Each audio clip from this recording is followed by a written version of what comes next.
حياة وركزوا في الفيديو ده كويس قوي عشان جبت ديكورات جديده في البيت. واول حاجه يومي بدا ان نزلت استلمت اوردر، والاوردر ده يا جماعه عشان الدايت، ولو عايزين تعرفوا جايباه منين قولوا لي في الكومنت. اول حاجه ده سكر ستيفيا والهير سكين، ده للبشره وللشعر وكمان للضوافر، بيطول الضوافر والشعر وبيقلل التساقط وكمان بيظبط السكان. ده كورس كامل للتخسيس، وكمان رشحت لي الفات بوم ده علشان يعلي نسبه الحرق وكمان ينزلني من غير ما احس ان انا بعمل دايت اوفر. لو حابين تعرفوا جبته منين اكتبوا لي في الكومنت. نزلت بقى استلمت اوردر خطير كنت طالباه كده للعنايه بالجسم والشعر، بقول لكم عليه.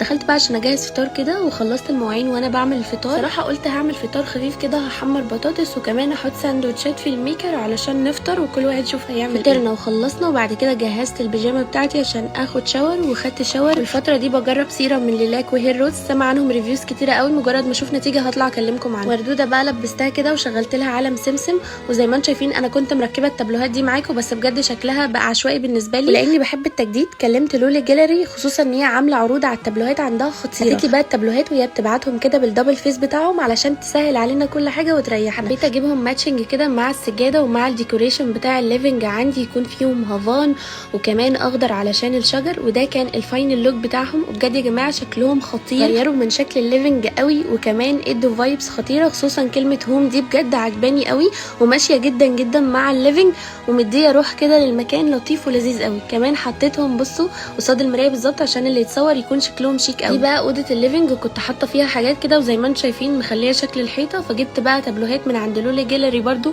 تليق عليها علشان خاطر انا هعمل الاوضه دي للتصوير يكون شكلهم شيك. وبجد الفاينل لوك هيعجبكم قوي قوي، وبجد شكلهم لذيذ جدا وهيكون كورنر للتصوير خطير. وده بقى كان الفاينل لوك، حقيقي مش هتلاقوا احسن من لولي جاليري، خصوصا ان هي عامله عروض على التابلوهات خطيره، عندها 3 تابلوهات بيبداوا من 100 جنيه انتوا متخيلين. كمان هي متاح تنفذ اي مقاس واي ديزاين تحبوه. نزلت بقى عشان اجيب شويه طلبات عشان عندنا فرح في عيله جوزي، وجبت قماش كده علشان حاجه هعملها، خمنوا هعمل بما اني بحب البخور وانا معديه جبت بخور، وروح المسك ده بجد ريحته خطيره ولذيذه وهاديه قوي.